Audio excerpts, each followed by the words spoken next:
All right, so let's go ahead and talk about this one. I've got it all set up with the table, and I've put the elements in where they belong. So we have to ask ourselves, what are we going to multiply 3x by to get 6x to the fourth?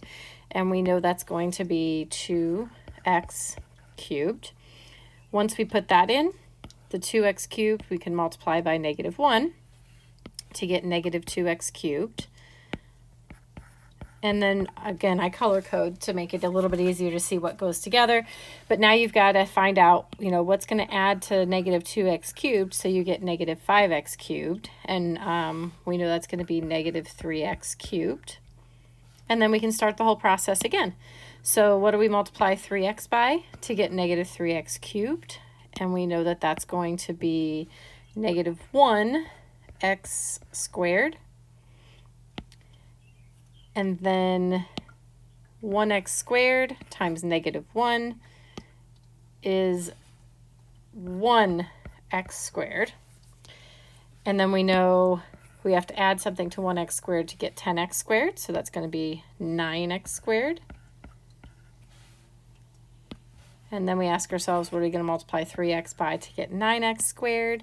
And hopefully, that's another easy one, is 3x. 3x times -1 will be -3x.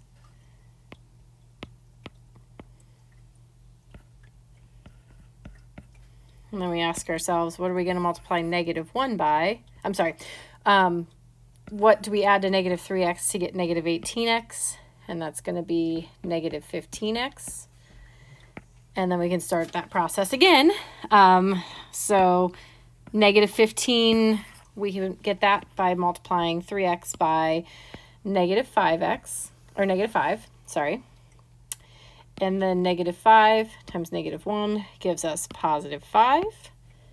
And then we don't have to add anything to 5 to get 5, so our remainder, remember that last box here is our remainder. Our remainder is 0. So we have to always remember to write our answer. So our answer is going to be whatever was on the top row here that we came up with. So that's 2x cubed minus 1x squared plus 3x minus 5. We don't have a remainder, so we don't need to worry about that part of it.